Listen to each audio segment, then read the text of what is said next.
Inside Texas Politics, 3rd edition, Brandon Rottinghause. Chapter 8, Part 2.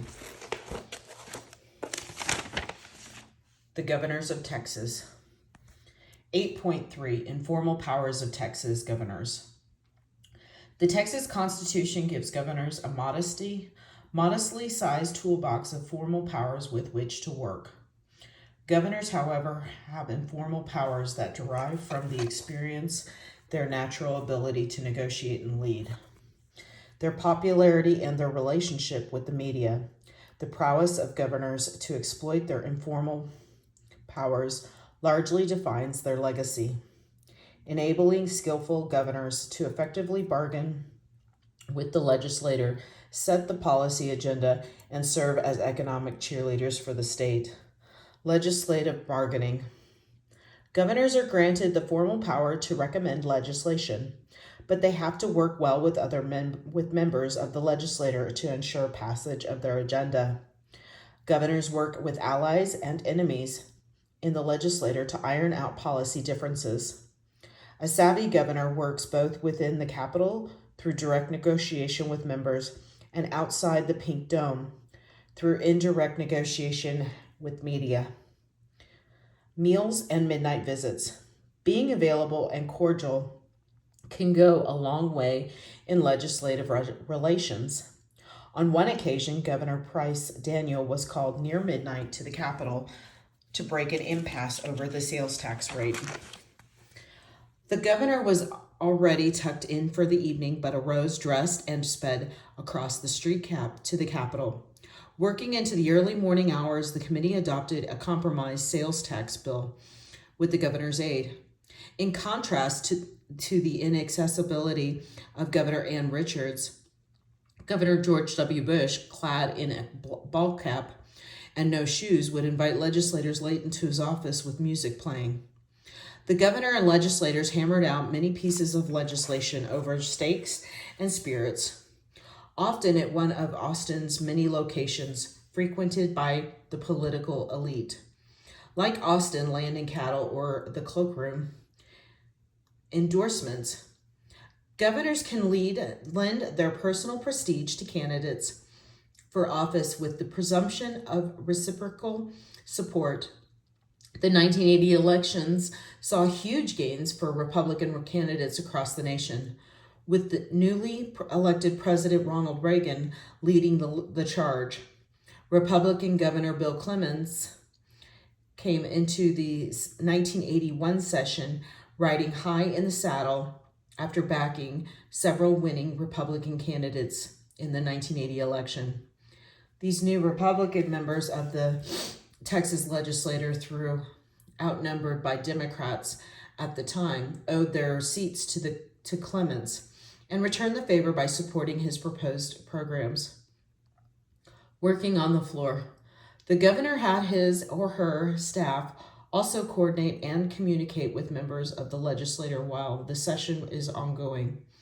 This is known as working the floor. Communication is key in making legislative deals, and staff with an eye toward legislative bargaining and the ear of the governor serve a vital role in a governor's success. Keeping score, facing a tense special session and pushback from key House leadership in 2017, Governor Greg Abbott promised to keep a naughty and nice list of legislators who backed or opposed his priorities in order to call people out. He also vowed to endorse and fundraise for supporters in the 2018 elections. Republican Representative Lyle Larson introduced legislation to restrict a governor's ability to appoint big donors to state boards, and in what Larson called retribution. Abbott vetoed nearly all the bills Larson passed in the 85th legislative session and kicked him off the Southwestern States Water Commission. The two made up after the 86th session. However, with the governor endorsing Larson for re-election going public, just as presidents take their case to the American people, Texas governors frequently speak directly to the citizens of the state. This persuasion technique is called going public. The colorful radio personality and flower salesman Governor W. Lee Pappy O'Daniel in the 1940s made extensive use of his buoyant personality on the radio every Sunday from the front room of the executive mansion to discuss the business of Texas. A showman with little political experience, he had the nickname Pappy from a song his band played, "Please Pass the Biscuits, Pappy." On one occasion, however, his tactics backfired. The governor bitterly attacked the legislature, which opposed his proposed sales tax amendment.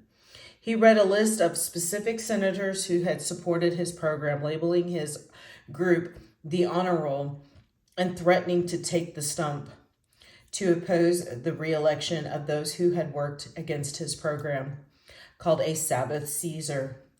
For his coercive methods, O'Daniel failed to get his program passed by Texas House. Dealing with the media. The most dangerous place in Austin is the space between the governor and a television camera, or so goes an old saying about the importance of the media to modern governors. Governors have used the media platform to press their agenda, negotiate publicly with the legislator, brag about economic growth, and most prominently, run for re-election. For instance, back in the 1940s, Governor Coke Stevenson used to use the Capitol Press Corps as his kitchen cabinet, where he would solicit the advice of these reporters. Governor Mark White was often called Media Mark because of his affinity for talking with reporters about his administration's policies. Governor Abbott has opted to communicate directly to supporters by bypassing the more traditional media conference. In May of 2017, the governor made an unannounced use of Facebook Live to sign a controversial sanctuary cities ban. Agenda setting. Because of constitutional limitations, the power of the governor is only as strong as the governor makes it. Governor George W. Bush campaigned and then governed on 4 themes he constantly repeated to anyone who would listen: education reform, welfare reform, tort reform, and juvenile justice reform. When passed for elaboration, he added a 5th item: pass the first 4 things. This insistent attitude allowed him to overcome the traditional weakness of the office and led to an unusually impressive winning streak on his legislative items. Agenda setting can backfire if governors fail to communicate effectively the key legislators. In 1997, the Texas budget was fat, with a sizable $3 billion surplus. Governor Bush laid claim to some of that money, announcing that he wanted $1 billion of that surplus to go to reducing local school taxes. This proposition was a surprise to Lieutenant Governor Bob Bullock and Speaker Pete Laney, who were central to passing Bush's agenda in the 1995 session. The 3 generally had good relations, but taking action without building consensus doomed the initiative. Speaker Laney told the governor to stop listening to your political advisors and start listening to your legislative advisors. Advice Governor Bush followed by religiously ever after. Recent governors have generally been successful in getting the initiatives that lay out in their State of the State address passed in the legislature, especially when the legislature and the governor's mansion are controlled by members of the same party. See Figure 8.8. Citizen Advisory Group. Governors can formally or informally assemble citizen advisory group that studies policy issues and recommends actions. Prominent individuals on these committees help the governor or lieutenant governor understand the needs of the state, prioritize problems, and come up with innovative solutions. Governor Mark White, who made public education a priority during his term in office, appointed Dallas billionaire H. Ross Perot to chair the Select Committee on the Public Education, which held hearings around the state on matters of school finance, teacher compensation, and secondary curriculum. Their fact-funding report led to passage of House Bill 72 in 1984, which raised teachers' salaries but also tied them to teacher performance, instituted teacher certification programs, set strict attendance rules, and introduced no pass, no play, a policy that prohibited students who were failing courses from participating in sports and extracurricular activities for 6 months. Budget. The governor is required to submit a budget to the legislature, which the legislature is free to ignore. Historically, governors have only had a seat at the kids' table on budget issues. This is a challenging, as recent governors have been more likely to use their power to line item veto legislation. See Great Texas Political Debates. The governor, along with the LBB, does not take the first step in the budget process, the preparation of a mission statement for the state in the fall before a legislative session. This statement sets out the framework for the development of strategic plans and constructs goals and principles to guide decision making. The Texas budget is required to include a list of appropriation for the current year and the amount requested by executive agencies for the 2-year budget. The Governor's Office of Budget Planning and Policy and the LBB issue instructions for developing agency-specific strategic plans to be reviewed and submitted. As the chief executive in Texas, the governor also has the authority shared with the LBB to administer the budget. When necessary, the governor and the LBB have joint authority to transfer funds between programs within an agency or between agencies. This process is known as budget execution, allows changes to appropriations during the period in which the legislature is not in session. This power provides the governor with some flexibility to allocate budget funds to meet state goals. The public has some say too, and such transfers require that a public hearing be held and that input be received from citizens.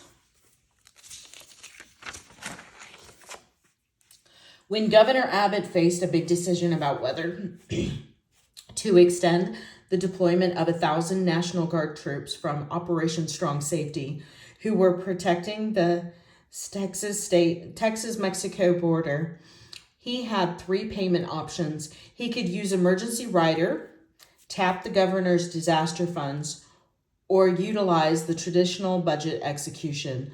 Authority of the LBB opted to request $86 million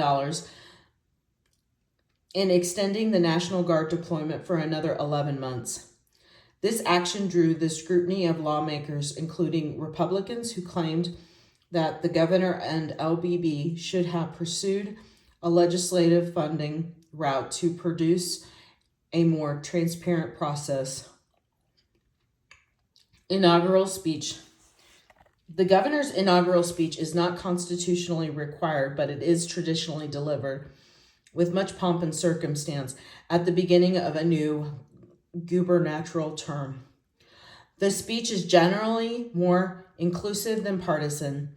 It gives the governor, especially a new governor, a major platform from which to offer a strategic vision for the state. Governor Greg Abbott's inaugural speech in 2019 was a departure from some of the fiery rhetoric heard during his 2018 campaign.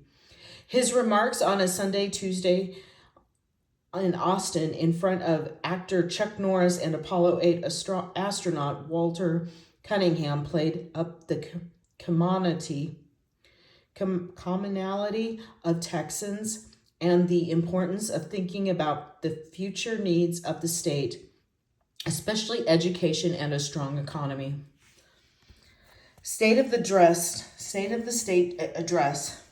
Following the inaugural address, governors use the state address to set policy agenda. The Texas Constitution requires the governor to give to the legislator information by message of the condition of the state. This message is usually an outline of the governor's legislative priorities and policy agenda. See Figure 8.9. Before the 1960s, it was common for governors to submit their messages to the legislator in writing instead of in person. Party leader. The governor is often the most viable member of the state party, making him or her the natural choice to serve as ambassador of the party's message.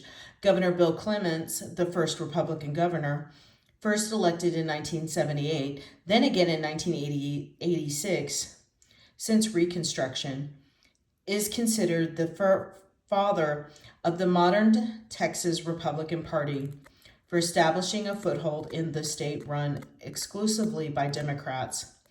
His first budget called for reducing taxes, shrinking the bureaucracy, and improving education.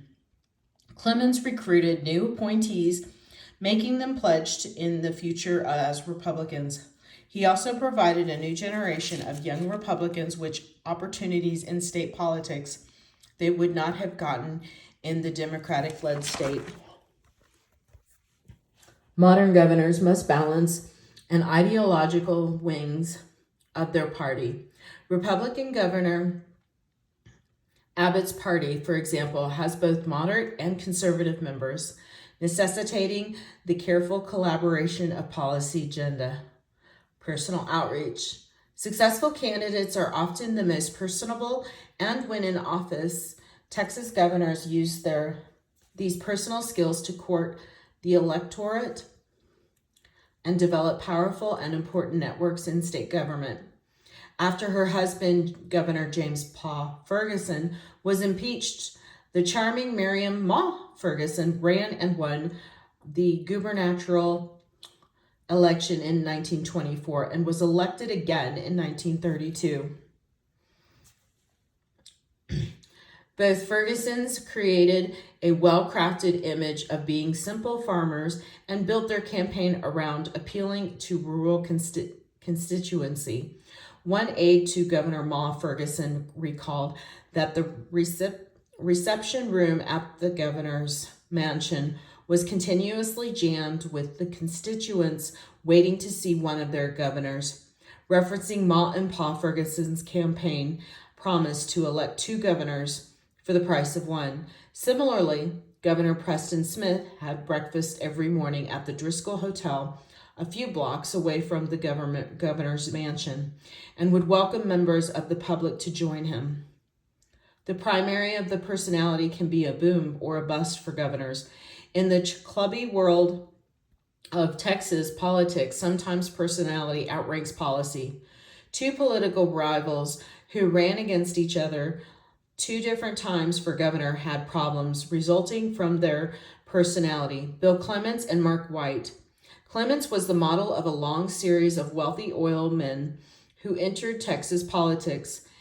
His mean-spirited remarks referring to members of the Texas Senate as prairie chickens and state employees as parasitic bureaucrats complicated his relationship with both elected and unelected state officials, while on the other hand was said to have good intentions, good ideas, and a good record, but little ability to inspire loyalty.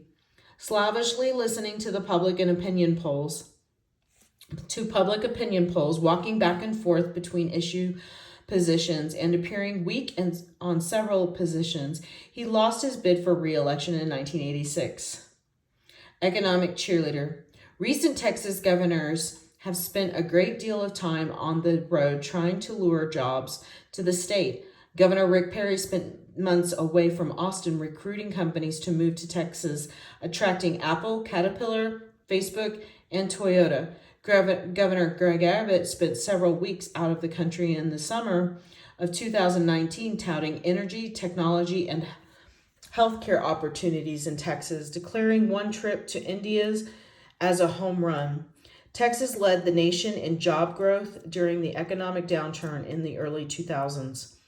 But the use of state funds to lure additional jobs has produced decidedly mixed outcomes. With several high-profile projects delivering less than promised, critics have complained that these economic incentives are little more than corporate welfare that provide little in return. 8.4, Weak and Strong Governor. The Texas governor is a weak governor on paper. The framers of the section and the gubernatorial powers were so wary when they created the Constitution in 1876, and the rule of former Governor Davis was so despised that the framers divided the powers of the executive branch into multiple agenda agencies to weaken the power of the governor. As one framer of the 1876 Constitution put it, power is dangerous, and the only way to disarm the governor was to divide the powers. The effect was a position with limited powers, short terms of office, and low pay. The strength of a governor's office depends on the extent to which the governor appoints other important members of the executive branch. Oversees administration functions of the bureaucracy, can veto legislation and the budget, and can remove officials from office. The Texas governor has few of these powers. In addition, the legislative branch significantly checks the authority of the governor on appointment matters, and the branches share power in several other functions. Texas ranks comparatively low on a scale of gubernatorial power. See figure 8.10. If used properly, however, the governor's powers allow significant expansion of executive authority. Governor Rick Perry's record-breaking number of vetoes in his first term was not the only way he strengthened the office. Let's consider a few ways Governor Perry and Governor Abbott have strengthened the office. Sheer length of term. The position of governor is full-time, whereas legislator is part-time, meeting only once every 2 years. This overlap of time gives the governor a natural advantage when it comes to policy, expertise, and political stamina.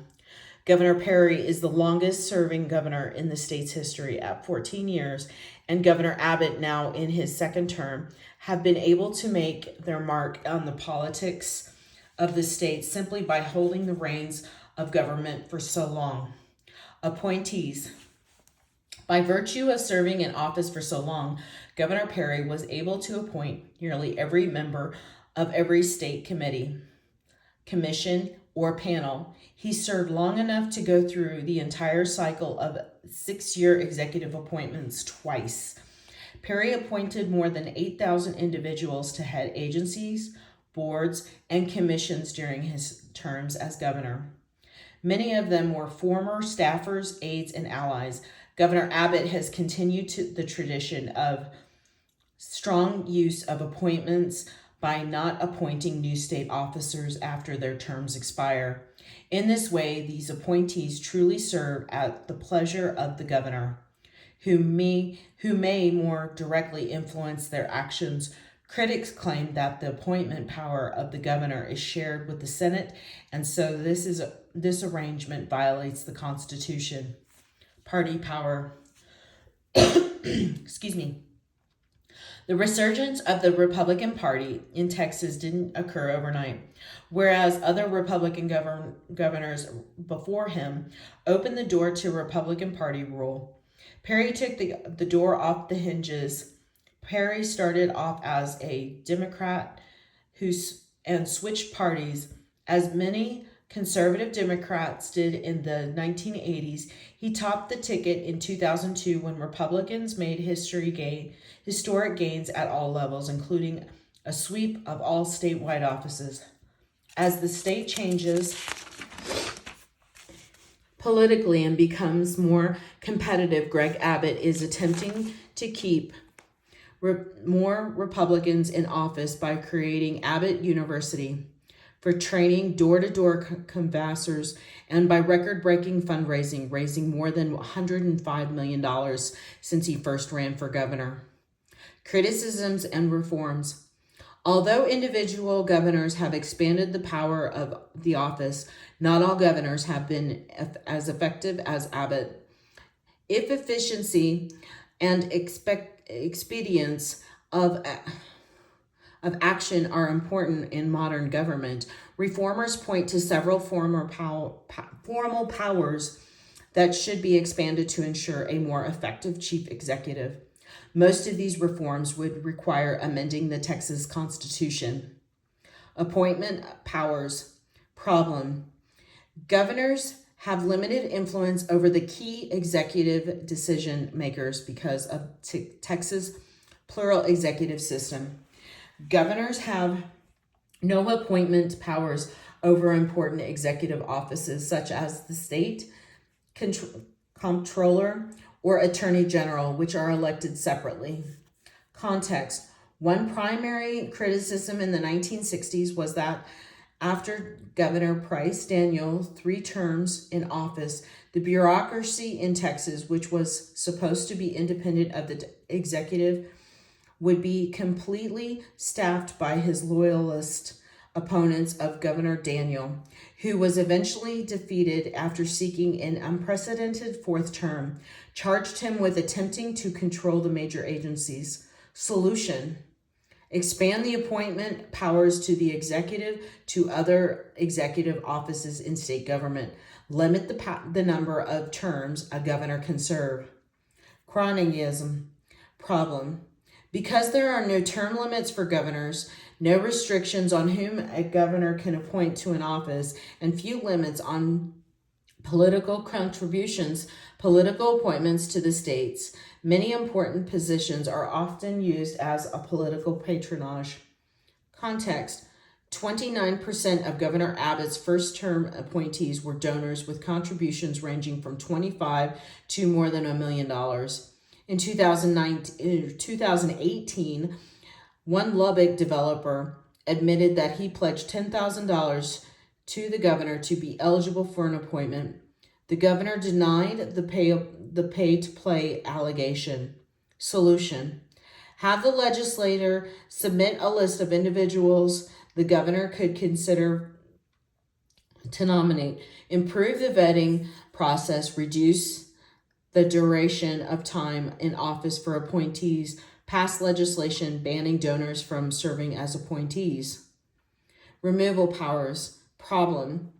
The governor cannot remove appointed officials even if their performance declines or their support of the governor's programs falters. Context. With no formal removal powers, governors are forced to use alternative, often informal means to coerce most public officials to step down. In one instance, Governor Paul Ferguson threatened to make public an inappropriate relationship between an appointee and his subordinate if the appointee did not step down. The appointee quickly signed the letter of resignation. Solution. Expand the governor's removal powers so that the governor, similar to the president, has the power to replace appointees. Budget powers. Problem. The governor is charged with setting the state's financial agenda and executing the budget, spending the money. But the governor is at the mercy of the legislature and other groups for the budget. Context. Although past Texas Constitution required the governor to submit a budget similar to the president, the current process requires agencies to report requests to the governor, and the governor reports these requests to the legislature. The governor's budget power is also shared with the LBB. Solution. Extend the governor's budgetary responsibility to require the governor to submit a budget and require the legislator to formally accept or reject it. Because the legislator's first order of business is to pass budget, the Texas Constitution could be altered to require a governor to propose and the legislator to pass a budget in the first 60 days of a session. Insider view.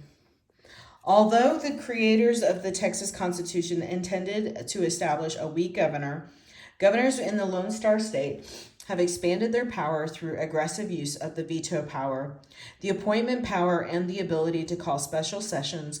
Governors can also be highly effective when using their informal powers effectively. Ann Richards once said, "I'm not afraid to shake up the system, and government needs more shaking up than any other system I know." Like other governors, Richards attempted to leverage the bully pulpit and her standing with the legislators to set political agenda. Still, governors need the legislator to be on their side in order to get things done. And in the absence of legislative success, governors become electorally vulnerable. Asked once what she might have done differently had she known she was going to be a one-term governor, Richards grinned. "Oh, I would probably have raised more hell." This is the end of chapter 8, part 2. Thank you.